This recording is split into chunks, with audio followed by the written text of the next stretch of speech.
Assalamualaikum warahmatullahi wabarakatuh. Sebelumnya, perkenalkan saya Nabila Intan Pratiwi dari kelas 4 PJJA dengan NIM 062440111838 dengan dosen pengampu yaitu Ibu Dr. Insinyur Sri Reski Artini, Sarjana Teknik, Magister Engineering. Di sini saya akan bahas mengenai GIS. GIS yaitu Geographic Information System. Sistem berbasis komputer yang digunakan untuk mengumpulkan, menyimpan, mengelola, menganalisis, dan menampilkan data yang memiliki informasi lokasi, yaitu koordinat atau geospasial. Geodesi adalah ilmu yang mempelajari pengukuran, bentuk, dan ukuran bumi. Ilmu ini digunakan untuk menentukan posisi suatu titik dengan koordinat 2 dimensi atau 3 dimensi, sehingga dapat dibuat peta yang akurat, baik melalui pengukuran langsung maupun dengan satelit. Geodetic survey adalah survei yang mengetahui bentuk dan ukuran dengan ketelitian tinggi. Pengukurannya dilakukan dari permukaan bumi serta dibantu ilmu astronomi dan teknologi satelit agar posisi bisa ditentukan dengan sangat akurat. Data yang diperoleh melalui penginderaan jauh yaitu menggunakan sensor pada satelit tanpa harus menyentuh langsung objeknya. Jaring kontrol pemetaan adalah kumpulan titik yang koordinatnya sudah diketahui dengan sangat teliti dan dipakai sebagai acuan agar peta yang dibuat akurat. Lalu di sini ada gambar yang pertama bumi yang dikelilingi oleh satelit. Jadi, penentuan posisi di bumi menggunakan GPS yang bekerja dengan satelit. Satu titik minimal menerima sinyal dari 4 satelit supaya bisa diketahui lintang, bujur, dan tingginya secara tepat. Gambar yang kedua merupakan gambar pesawat terbang.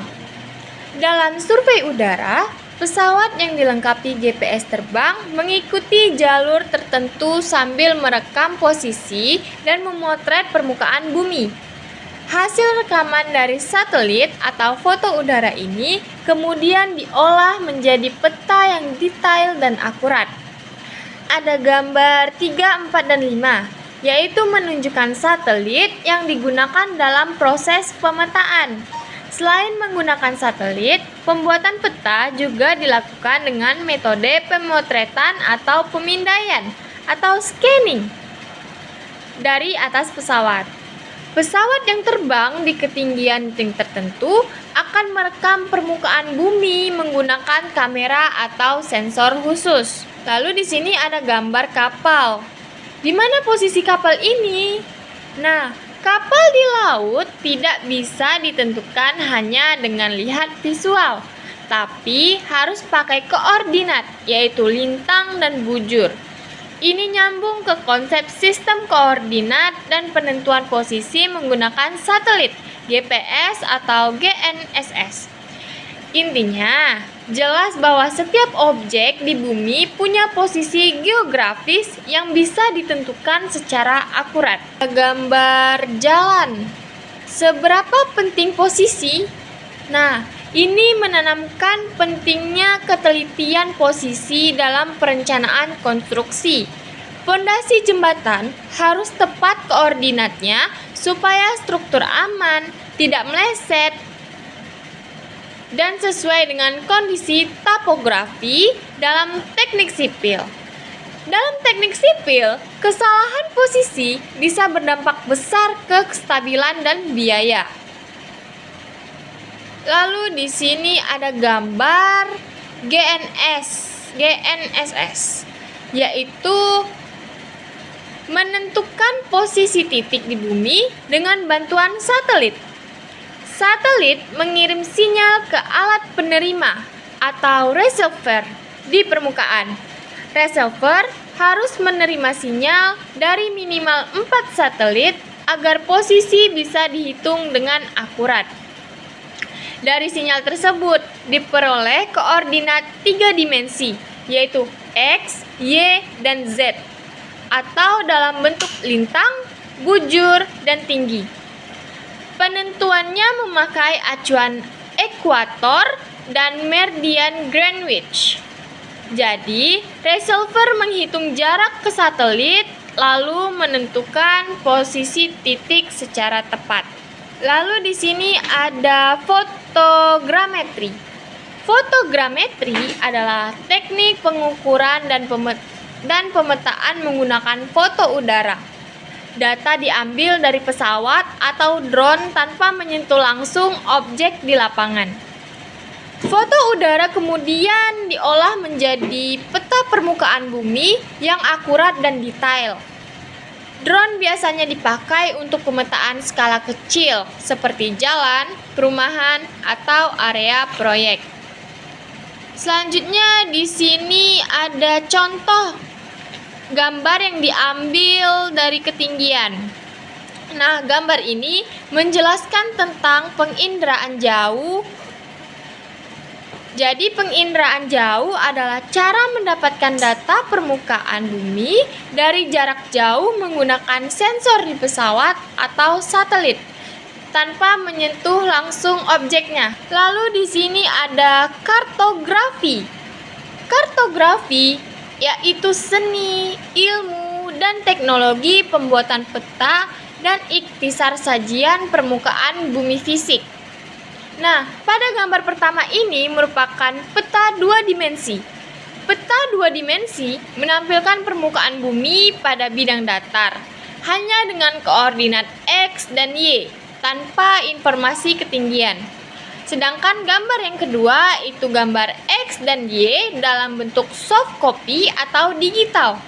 Koordinat X dan Y dalam soft copy menunjukkan posisi objek pada peta digital berbasis sistem proyeksi atau koordinat geografis.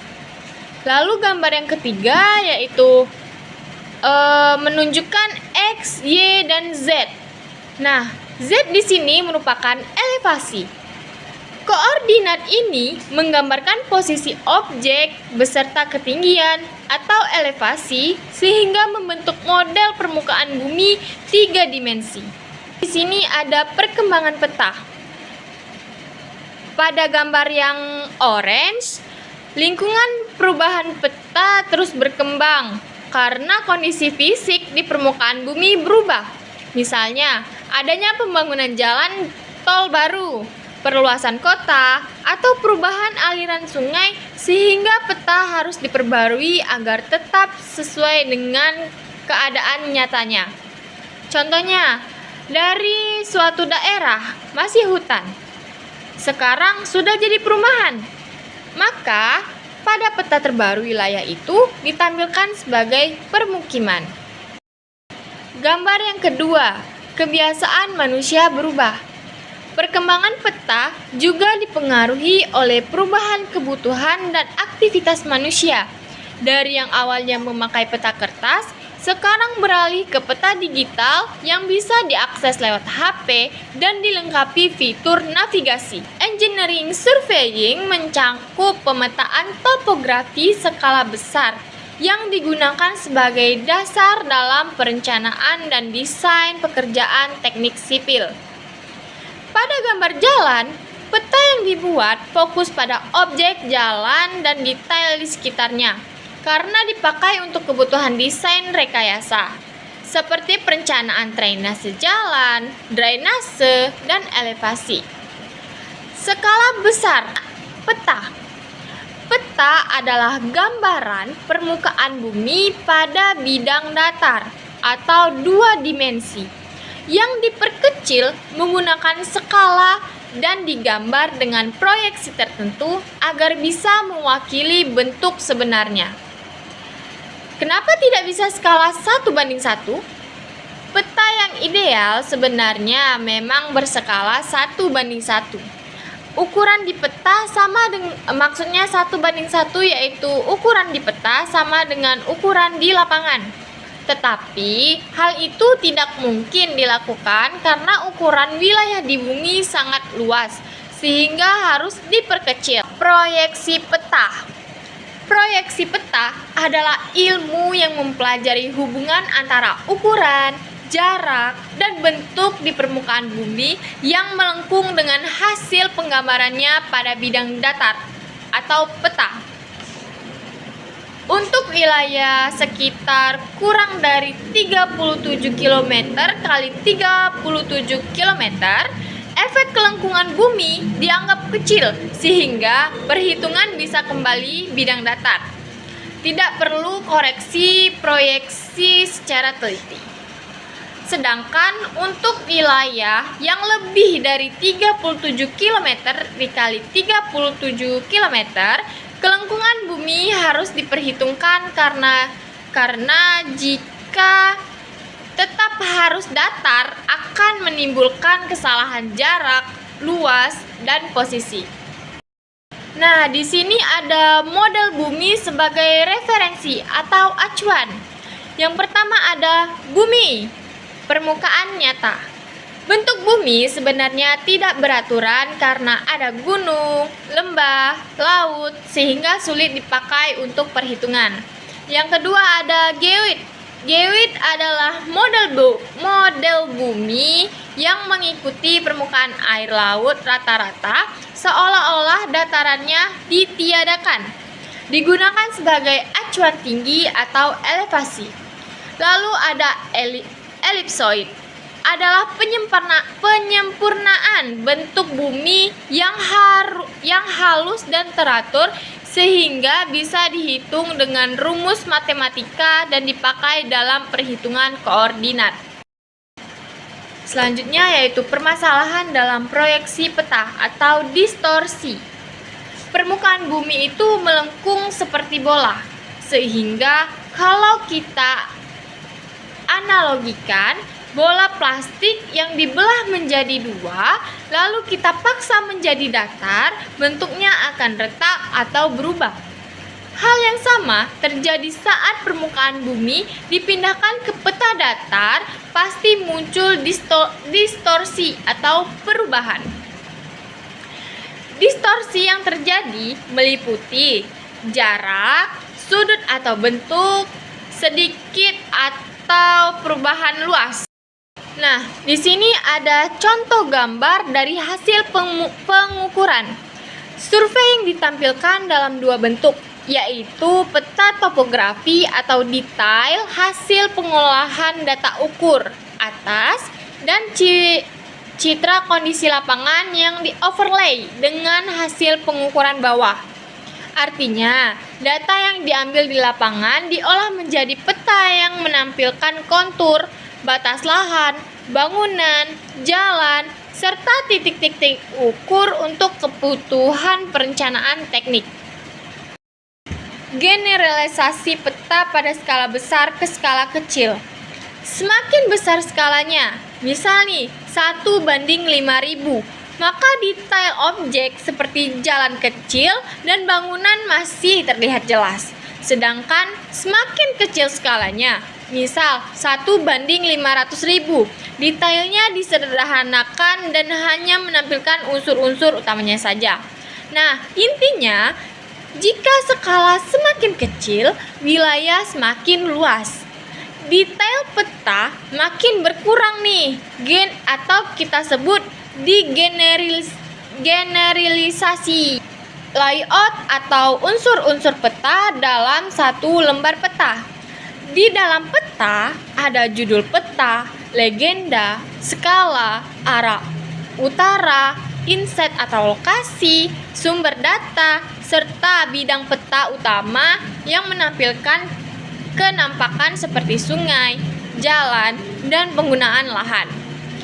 Peta yang baik tidak hanya menampilkan gambar wilayah, tetapi juga dilengkapi informasi pendukung agar mudah dibaca dan dipahami. Di sini ada gambar contoh peta. Nah, peta ya di sini menunjukkan persebaran gunung api aktif dan batas lempeng tektonik atau ring of fire. Kalau diibaratkan di Indonesia, Wilayah yang berada di jalur pertemuan lempeng seperti Sumatera, Jawa, Bali, Nusa Tenggara, Maluku, Sulawesi itu seperti berada di jalur retakan, sehingga banyak gunung api dan sering gempa. Sekian yang dapat saya sampaikan, lebih dan kurang saya mohon maaf. Kepada Allah saya mohon ampun.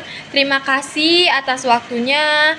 Saya akhiri, wabillahi taufik wal hidayah. Wassalamualaikum warahmatullahi wabarakatuh.